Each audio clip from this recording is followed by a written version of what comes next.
This is a little creepy. Just some nice choice creepy stalker breathing for y'all. Hello everybody, I am back and I am playing a game that is not WoW.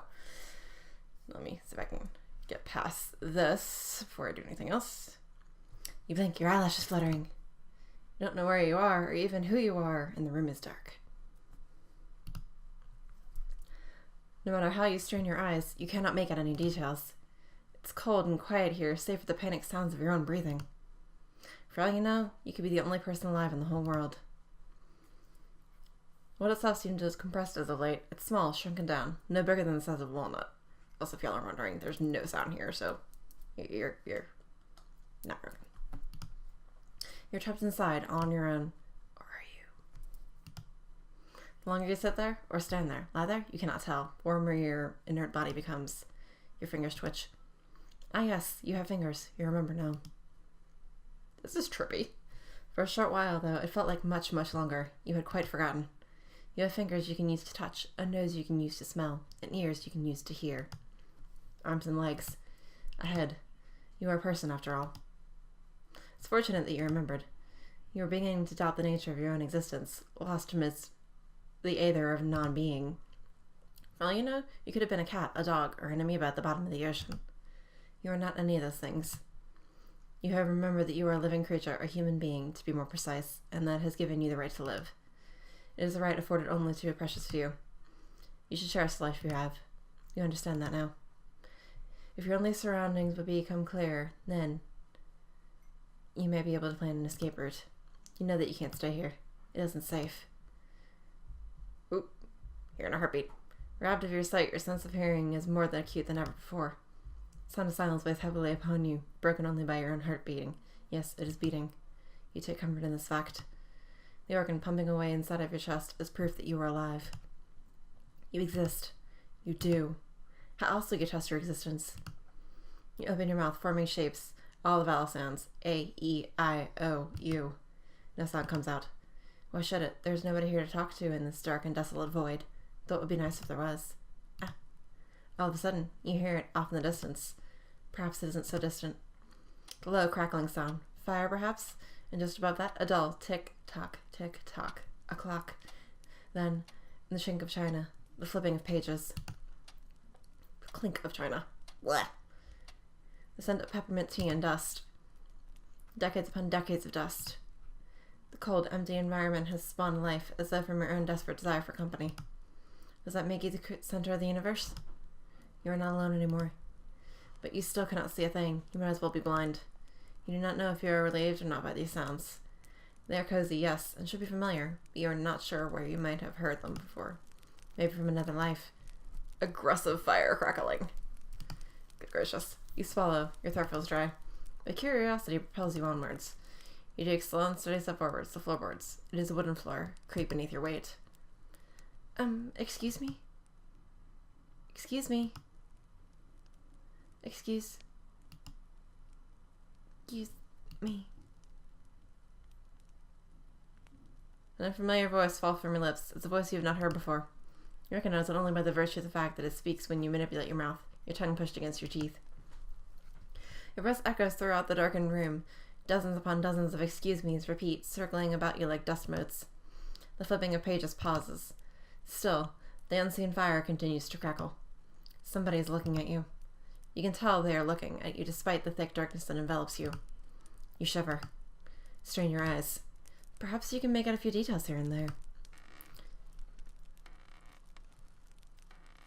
there. Creepy. The wooden floor, a rocking chair, a figure sitting upon it, a dusty old tome in their lap. A girl? Oh, she's adorable! Oh my, it has been such a long while since I've had a visitor. It's a fairy princess lady. Minus the fairy part. She's cute. This is very loud. On my end, at least. But last time I did a video with game, like, you could not hear anything in the thing. Background music, I mean. She says softly, "Is that a good thing? It must be lonely sitting in the dark for so long with nothing but books for company." How can she even read these books in the gloom? But this reality seems to operate differently from the one you came from, and it's probably better not to ask these things. Otherwise, the whole world might fall apart. Whoops. Don't mind my dashboard.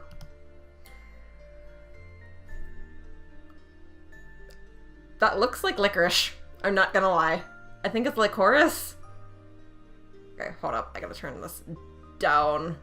Somehow. My name is Lycoris. May I inquire as to your title? Your title? She wants to know your name? That's an awfully good question. You do not remember it yourself. Your brain strains as you try to pluck the first word you can think of from the air. What is your name? Dusk. Because I was surrounded in void, so my name is Dusk. Dusk, is it? Lycoris nods her head. You can see it shifting slightly in the gloom. Well, Dusk, do you know where you are? You shake your head. You have no idea. You just happened to wake up here. It is quite natural. Most of my guests are wanderers, travelers if you will, who find themselves here for want of anywhere else to go. I'm not overly fond of fancy names, so I suppose you could call this my library. You glance about. So it is a library after all. You did wonder. This library is filled with books from all over the world, including some which have not yet been written, and some that need a helping hand. What does she mean? It is difficult to explain, but stories are not born from nothing, you know. Now, seeing that you are here, and I am here, and there's little else to do, would you care to help me? You don't understand. How could you be of any help to her? There's a story in here that has been in a state of flux for quite some time. It is about a traveler, much like yourself, who... Well, Lycoris pauses. She frowns. I'm getting ahead of myself. I apologize. In any event, would you like to listen to the story with me? You're curious. What kind of story is it? It is very important to me. I feel it is connected to my identity somehow, yet it rejects me. It shifts like sand when I try to peruse it, but the words do not stay in the correct order. Such a thing may not be possible in the world you come from, but this universe can be rather unfair. When we want things the most, they slip between our fingers. If you were with me, however, perhaps I'd finally be able to reach the real ending of this story. What's so important about you? You don't understand. I do not know, but I feel as though we have a connection. You feel it too, don't you? The story is special to me, but I feel as though it may be special to you too. You press one hand against your chest. Your heart flutters like the wings of a butterfly. She might be right. In fact, you are sure she is. Why else does your heart pound when she speaks to you? So what do you say? There's nothing to say. You find yourself nodding in dumb agreement. This woman, whoever she is, takes your breath away. Perfect. Now, why don't you take a seat, my esteemed guest? You discover, to your surprise, that you are sitting in an armchair. When did that happen? This is a very curious library indeed. Let us begin. We shall dive into the story together. We have all the time in the world. Read the story. Boop. And, after that weird intro, this game is called Once Upon a Windswept Night. It was on Steam. It was free to play. And I thought it looked adorable. The art style was really cute, so I went for it. I will put the Steam link to grab the thing in the description so you guys can actually try this out for yourself if you want to. But it's really, really cute so far. Alrighty, now let's get on with the game. Or novel, or whatever you want to call this.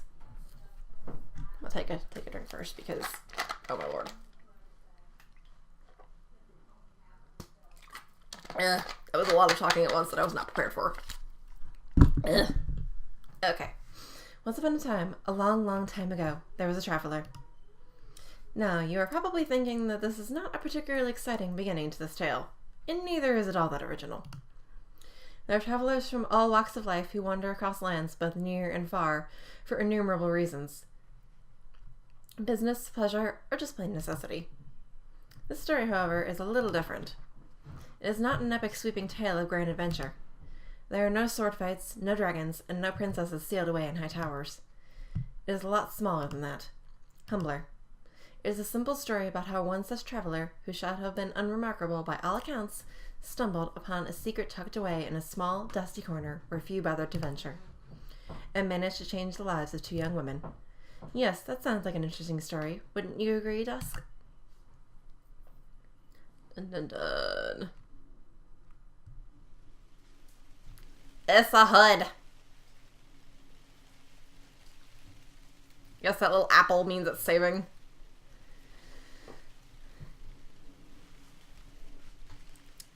Configure. Can I turn the volume down? Ha.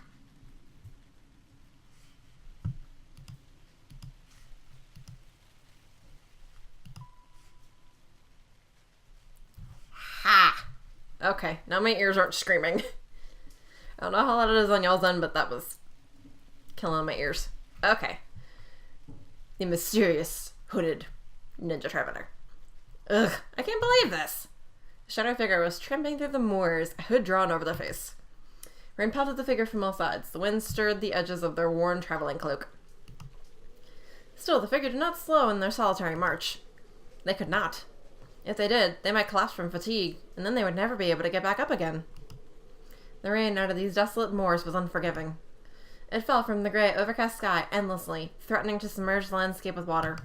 We just had rain like that a while ago. Everything flooded everywhere. It was bad. Not that the landscape was much to look at, really. Ooh. There's literally, like, howling wind. This is mildly amusing. There were a few scrubby, weather-blasted bushes and the withered old tree that seemed ready to collapse. That was all. It was the travelers' first time in Dakwa, and they were not particularly impressed. So I am not French, and this seems to kind of have some French European elements, so I apologize because my pronunciations are going to be terrible. That accursed goblin. What did he take me for? If I see him again, I'll wring his neck. Never trust goblins. The traveler cursed under their breath. There was no reason for them to do so, as there was nobody within 100 miles who could hear them, but it made them feel a bit better. Gave them reason to keep going. Revenge. They couldn't let themselves die out here, not until they had tracked down that conniving, backstabbing rogue and... What? Killed him? No. That would never work. The traveler was a merchant, not a mercenary, and they never killed anybody before. They were a vegetarian, for goodness sake. Same. They would have to do something else then, but what? Maybe this is nothing more than foolishness. Dakar was a large country, and the goblin would be long gone by now. They would never see him again. No, I can't back down. I will find him. I will. The traveler's ears twitched. Their nose was running. Ew. Gross. Same, buddy. Me most of the time. I sniffle, trying to stomach trail snot was beginning to trickle from the right nostril. Do you need a tissue, friend? That wasn't very appealing. The rain had seeped through their traveling cloak, and the traveler's skin was icy cold. Even their shoes were waterlogged. They were good shoes, too. High-quality dragon hide from the best tailor in Charlotte. Not that it mattered now. They were ruined. Goblin. I had to find him. I'll show him what for. He could have dropped me off outside the village gates, but no. It's only a 5-minute walk, he said. Follow the path, he said. What path? The traveler had been duped, and they knew it. Goblin had not only taken their money, but had refused to deliver them to their destination. They had been walking for 5 hours and still not encountered a single dwelling. Rain was getting heavier. The traveler did not fancy their chances. What if they died? But life, as always, has a way of providing when we need it the most. When things look grim and we have lost all hope, there is always a light to guide us. A light that takes us by the metaphorical hand and envelops us in warmth. At least, that is how stories work. It will be a tragically short tale if the main character died within the first 5 minutes. It was when the traveler finally accepted the possibility of their own imminent death, with teary eyes and a snotty nose, that they chanced upon it. Salvation. There, in the distance, over the tops of one of the many hills, was a shape. A structure. A building.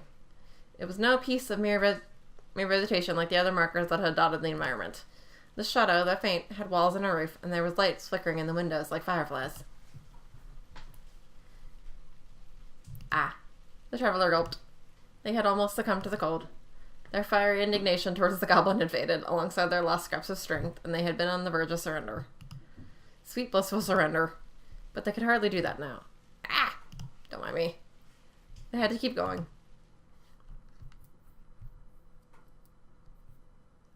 Oh, she's adorable!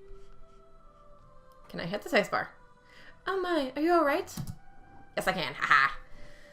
The sodden traveler was met in the entrance of a church by a young woman wearing the garb of a nun. Her habit was navy, her hair was cornflower blonde, and her eyes were blue. The blue eyes were fringed by very long pale eyelashes, and when she blinked, the traveler feared she might lacerate her own irises with them, such was their length. In a word, she was pretty. Almost inhumanly so. Enough to take the traveler's breath away. I'm fine. But the travelers were uneasy on their feet, and they faltered. I think, I might need to sit down for a few moments. Okay, music, why? I think I might need to sit down for a few moments. But of course, please, rest a while. The nun took hold of the traveler's hand. Her skin was soft and warm, and the traveler's face flushed from the close contact. Not that the nun noticed. The traveler's face was, after all, still obscured by a heavy head. Clomp, clomp. The nun led the traveler to one of the wooden pews, and there the traveler sat. They had not realized how exhausted they were until the pressure had been taken off their feet. Oh dear. You are exhausted. You should stay here for the night. Oh, no, I couldn't. I don't want to impose. Is there somewhere else? There's somewhere else I need to be. Don't be silly. It's raining witches and warlocks outside. Rude. It's alright. I'm rather durable. Traveler raised one slender arm, the folds of their cloak fluttering, and tried to flex their muscles. The nun did not seem impressed. Though she was a soft woman with gentle curves and golden hair, there was a certain hardness about her. A school mystery, perhaps, that made one point absolutely apparent. If she wanted to care for somebody, she would, no matter how unwilling that somebody was. The traveler was weak against people like this. This is very impressive, but you are dripping wet. You will catch your death of cold. Whatever doesn't kill you makes you stronger?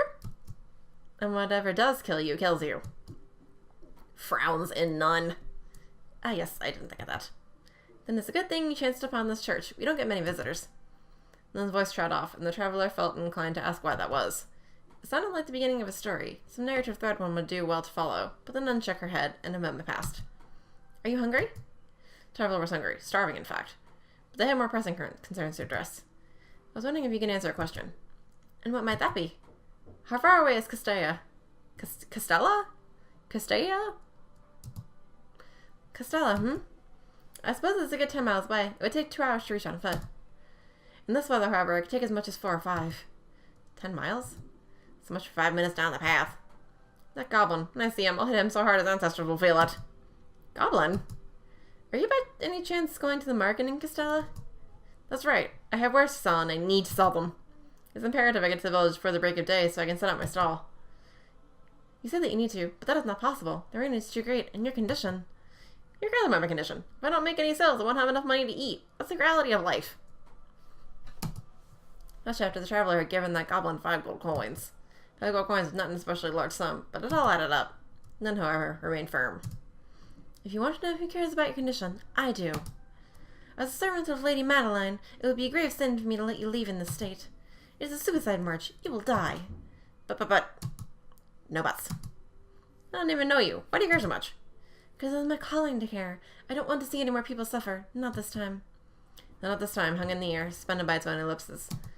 It was again an invitation to ask questions, a loose thread in a story that was only just unraveling. But it had not unraveled enough. Not yet. There were further introductions to be done. There'll be no more arguing. You'll stay here tonight, whether you want to or not. What a pain.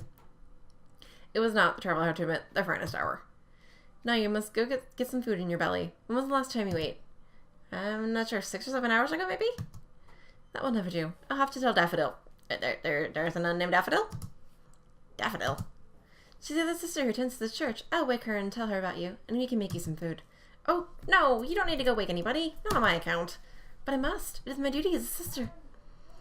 And though the traveler wanted to object, it was their duty as a merchant to sell their wares. They could not.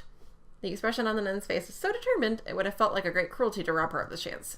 I will tell Daffodil. You, meanwhile, will remain here. I will. You must. Yes, ma'am. All right.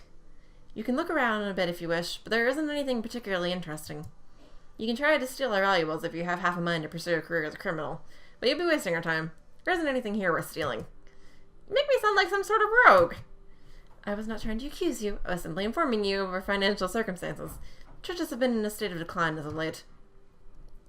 Is that why there are only 2 sisters working here? That is a bit complicated. A troubled expression fell upon the nun's countenance as the traveler felt guilty for having asked the question at all. It was clear there was a deeper mystery afoot, but the traveler did not know that. So, the nun clapped her hands together. Before I leave, is there anything you would like to know? Yeah, I just realized you haven't told me your name. My name? Oh! The nun blinked, her spiky lashes fluttering. Once again, the traveler worried her lashes might pierce as clear blue eyes of hers, and they would leak optical fluid down her cheeks. That was my fancy, however, and such a gory scene did not truly transpire. It has been such a while since anybody's asked me my name, I quite forgot. Apologies for my rudeness. It was quite the oversight. It's fine, I don't mind. You are giving me a place to stay. Yes, well... The nun smiled, a soft and charming smile, accentuated by the light pink tinge to her cheeks, and ducked her head. My name is Madeline. Like the goddess? Like the goddess, indeed. I fear it is quite a feat to live up to. Oh, I wouldn't be so sure about that. What little the traveler knew about Madeline, she seemed like a perfect goddess to them already.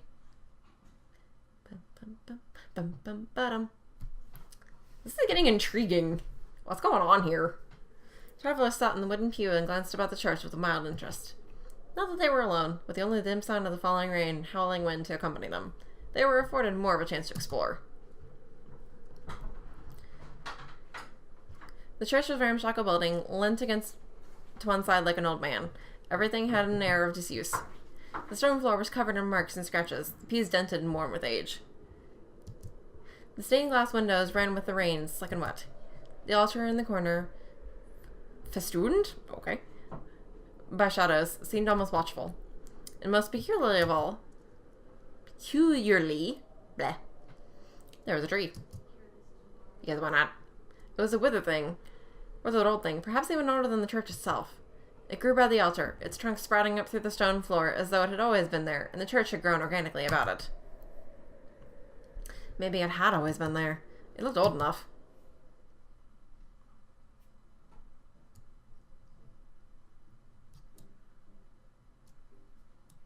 The traveler shifted, their behind brushing against the rusted nail. Oh dear. Ow. Nails snagged on the fabric of their cloak, digging against skin, and it hurt.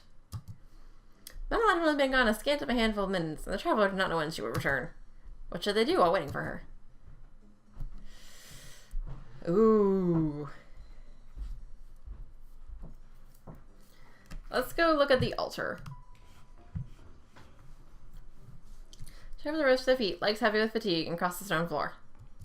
Their feet fell against the stone with a series of harsh, striking steps. Thud, thud, thud. In their current state, they were probably too tired to explore. Madeline would have scolded them if they knew. But the traveler could not help themselves. They had always been a curious sort, or else they had become a traveler, and seeing new sights invigorated them. This church, out in the middle of nowhere, was certainly intriguing. Even if the traveler had been more familiar with the main religion of the Dokwa, Carmelism, good gracious. Carmelism, what's it called? The curiosity would have been picked all the same. This is an altar, is it? Traveler pondered, ears flattened against their skull. The altar consisted of a complex wooden structure set upon an unadorned table. There was nothing else. Well, was this what Madeline meant when she said there was nothing worth stealing? The church was very plain, and the altar was no exception. Although, Traveler blinked. There seemed to be a prayer book lying inside the wooden structure. The prayer book was probably the most expensive thing in the church, and it was so old it appeared to be falling apart before the traveler's eyes. Let's look at the prayer book. Why?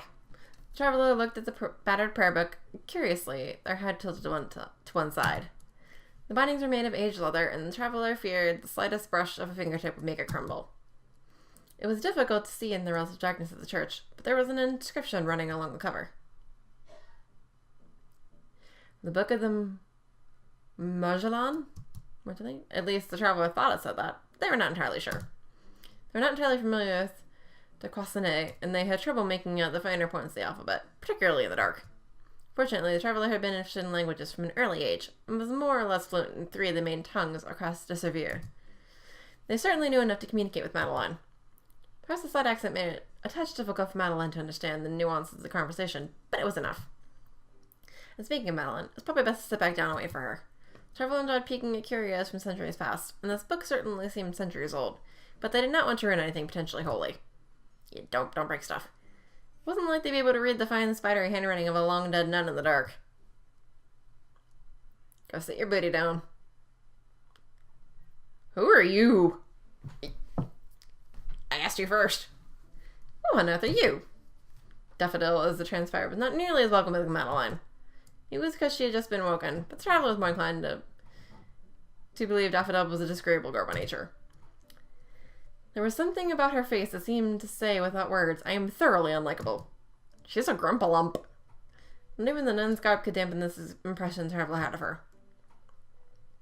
This traveler I told you about, Daffodil, they are staying in the stretch of a night to rest and recuperate. I don't know if I trust them. They're a complete stranger. That may be the case, but it isn't our duty to care for our neighbors, even those who may come from foreign lands. But isn't it also our duty to look after ourselves so we can continue to serve the community? For all we know, this traveler could be a wanted criminal, a serial killer, just imagine. I don't think they're a serial killer. You aren't a serial killer, are you? Like a real serial killer would admit to it, idiot. Traveler was inclined to agree with Daffodil, but let the comment slide. I wasn't a serial killer last time I checked. But I might change my mind when I get a hold of that goblin. You were traveling with a goblin? For a few hours, yeah. That settles it. We can't trust this person, Madeline. Nobody who travels with goblins can be reputable. Daffodil, don't be so prejudiced. There's nothing wrong with goblins. They're cheaters and swindlers, and they don't hesitate to stab people in the back if they can't make a few gold coins. For all we know, this traveler, Daffodil made quotations with marks with her fingers, could be a goblin themselves. We don't know what they look like. Yes, I did wonder about that. You should take your cloak off. It's drenched with rain, and you'll get sick. Oh, Traveler faltered. But their head was heavy with rainwater. They had not even considered removing it. They could not. It seems you prefer to keep the cloak on. I'm sensitive to, the light. But it's dark in here. Not dark enough. I might get a rash. I have sensitive skin. This is all very suspicious. Forgive me if I don't trust you, and silly. I'm not expecting you to. I never asked you to trust me. As far as Miss, Madeline? Just Madeline is fine. But Madeline was so accommodating. I didn't expect it. Madeline is like that. She's far too nice for her own good.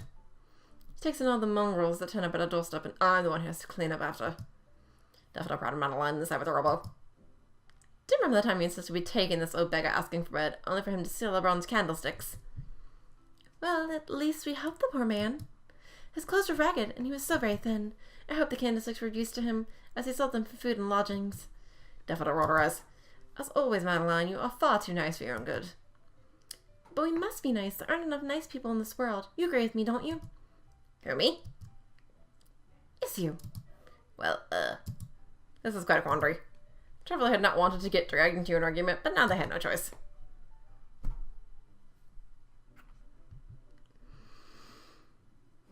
I mean, I agree that there should be more nice people in the world, but you also should be careful. I'm just gonna go with this. You think so? I quite agree. Humph. Daffodil folded her arms across her chest and turned her nose in the air. She seemed none too impressed by the traveler's reply. You're just saying that because you went to get on Madeline's good side. That's very hard. Well, yeah, she puts up with you after all. That was what the traveler wanted to say, but they did not. Burning Bridges and Daffodil scanned 5 minutes into their introduction, but not do them any favors, particularly when Madeline was so fond of her. Why was Madeline so fond of her? It was a mystery wrapped in an enigma, wrapped in a taco. Tacos. Anyway, should I begin the preparations for a simple meal? Oh yes, that would be lovely. Thank you very much.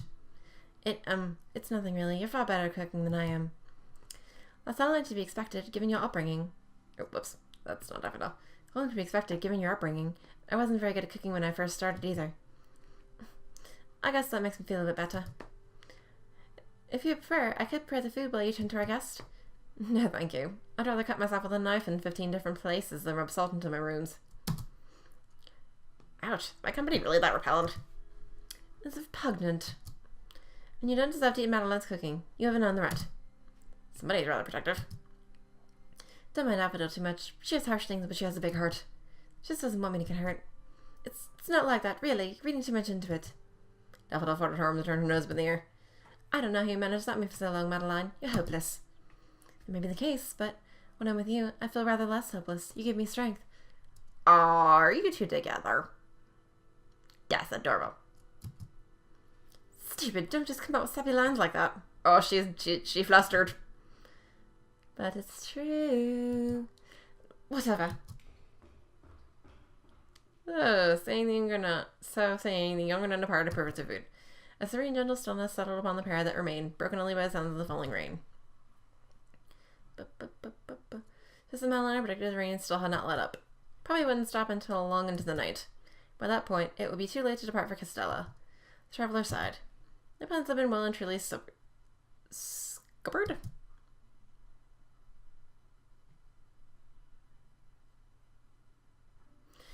Meal Daffodil prepared was a rather simple affair.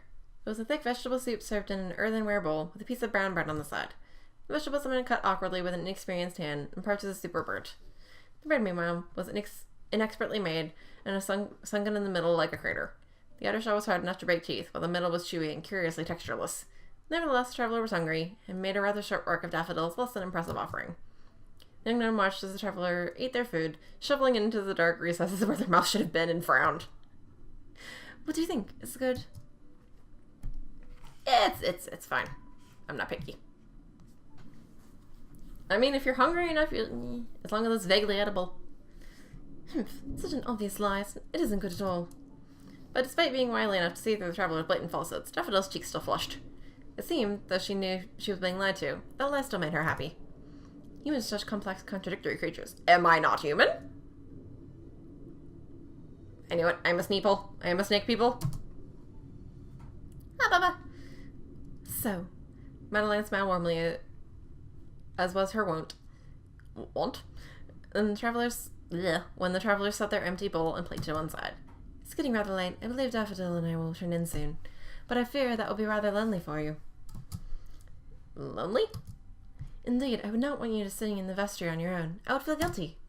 Just leave them to it, Madeline. You're giving them a roof over their head and a place to sleep. Isn't that enough? What of company? Rabbits die if they get too lonely. I'm not a rabbit. Or am I? I don't know what I am. Travelers defended this comment, but neither woman noticed. Instead, Daffodil rolled her eyes. Showed her eyes a lot. It's probably bad for her. Maybe they'd fall out of her skull one day. What the hell? Please, Traveler might be of many things, but I'm sure they're not a rabbit. For one thing, rabbits can't talk. Well, I suppose you're right. So our esteemed guest. More like a wanted nuisance. Would you care for some company tonight? If you desire, it would not. If you desire it, I would not mind staying with you. Madeline asked like that. The traveler found it hard to resist. Really had no choice. I get to canoodle and then. Are you sure you're right in those damp clothes? Oh, thank you for your concern, but I'll be fine. Yep. Madeline did not look convinced, but she let it slide. I am a wiggle. Erg. For that, the traveler was grateful. Even so, the expression on Madeline's face. All of a sudden, it looked horribly sad. Oh no, Bubba. Have I done something to offend her? I'm not wearing this cloak because I don't trust you. I do. I can't take it off. Not for your sake, or Daffodil's, or even my own. I hope you understand. Traveler did not know why, but they did not want to upset Madeline.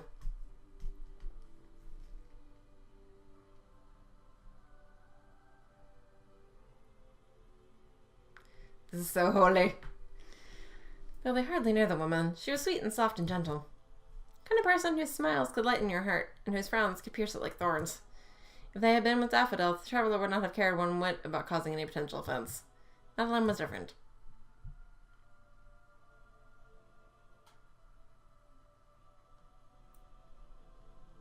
Lynn looked surprised, however, at the traveler's comment, and she blinked. Oh, I'm not offended. Please do not worry on my behalf. But you look so sad. I didn't know what else to say. I am sad, but not because of you. Not entirely. So is it partially because of me? Well... Madeline directed her gaze upwards at the vaulted roof of the church. It was still raining outside. The rainwater tapped against the stained glass windows insistently, asking to be let in. No, Madeline, she was the kind of woman who would have opened the warm, eaten wooden doors to welcome the rain. I just think it's sad that you felt the need to hide your face. Not that I'm trying to coerce you into removing your hood. If you do not want to, you do not have to. But it's your own prerogative, but... I can't help but wonder, though. It may seem rude of me. What kind of life you must have led to make you so very secretive. Like I said, it's the sunlight. It's bad for my skin. But it's dark right now. Traveler reminisced to Madeline, but their lower lip. Perhaps they could have removed their hood. They did not know Madeline well, but they did not feel the nun would judge them for their appearance. The traveler could not. They reached upwards with tremulous hands, but froze in the act of revealing their face. Being scorned by such a sweet woman would have hurt too much. Anyway, I apologize for making the atmosphere awkward. It was rude of me. We're going to be together for quite some time, and it does not appear the rain will stop anytime soon, so... Have any questions? Feel free to ask. Questions, Traveler glances about the church, the wooden pews, the cobwebs in the corners, and the withered tree by the altar, and pondered. Can you tell me a bedtime story? Are you my new mommy? You're definitely the nuns here. Yes, that is correct. There are no other nuns. That's just here. Traveler frowned. I had not expected Madeline to answer so bluntly, but it appeared there was nothing else to wish to say on the subject. Perhaps that was personal. They answered one mystery at least, but the guarded look on Madeline's face made the traveler somewhat ill at ease. Perhaps I could ask you another question.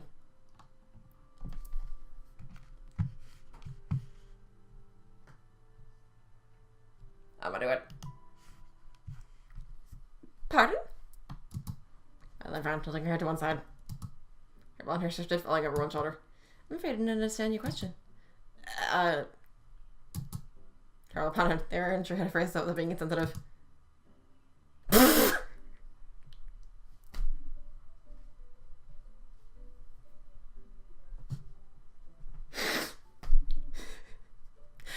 Are you... God damn it. I'm just... You know what? I am a blunt Sneeple. I am a blunt Sneeple. Lesbian. Oh, honey bunny. Lesbian. Ow. Madeline fell silent. Was she thinking? She did not seem offended by the rather direct line of inquiry, to which the traveler was relieved, but... Actually, had not reacted at all, led the traveler to believe she did not understand what they were talking about. Is lesbian not a word you use in Dequa? I mean, for ignorance, but it is not a term I've heard before. Huh. Trevor was not sure whether this was because there was no way to refer to a woman who loved other women in Dequa Sine, or whether Madeline was sheltered and had never heard the term before. Either was a valid possibility. In any event, was having this conversation worthwhile? Perhaps it would be better to change the subject. I'm just gonna ask about something else. It's okay, you can be a lesbian with another nun, even though you don't know what lesbian means. It's okay, honey. I'm gonna go through this and then end it. Oh, you wish to know about the tree? Well, yes, it is rather unusual, having a tree growing in the middle of a church. A pause. Unless this is a common custom in Quasanay places of worship, and I am unfamiliar with it? Oh, no, not at all. The tree is a rather unique feature. Forgive me, I figured how strange it may be to an outsider. I have lived in this church all my life, so it appears quite normal to me. In fact, I believe this church would lose some of its charm if the tree was not there. So, this tree has been there for years? Indeed, many, many years, long before I got here. Do you know much about it? Not particularly. I asked Bernadette about it once, and she told me it was special. What, really? Trevor did not mean to sound so incredulous, but they could not help themselves. It was hard to imagine a scrubby tree like that, with a withered trunk and dying leaves, of having any potential worth beyond fuel for a fire. Yet there was something curious about it, other than its seemingly inexplicable placement. It piqued the traveler's interest like nothing else. Yes, I do not know how it's special precisely, and neither did Bernadette. But as it is old, it has stood the church for so long, it feels like it would be sinful to cut it down. Even if it gets in the way?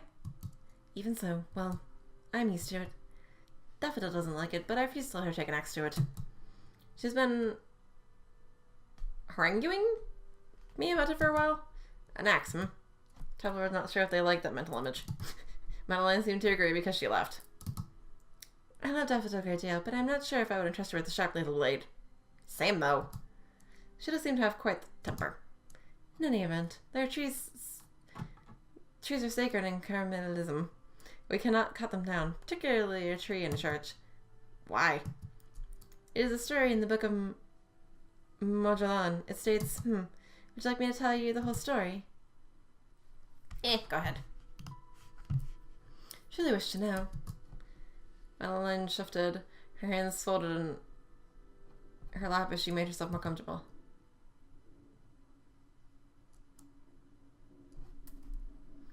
Story of Lost Souls.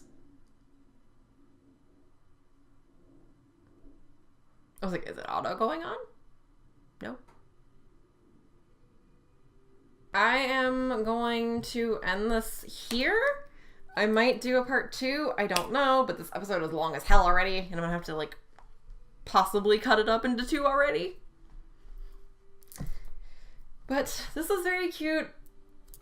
I support these random lesbian nuns and their little church with their tree. I have no idea what's going on, but this game is adorable. But, any hoozles, I love y'all dearly. And I will see you next time. Bye-bye.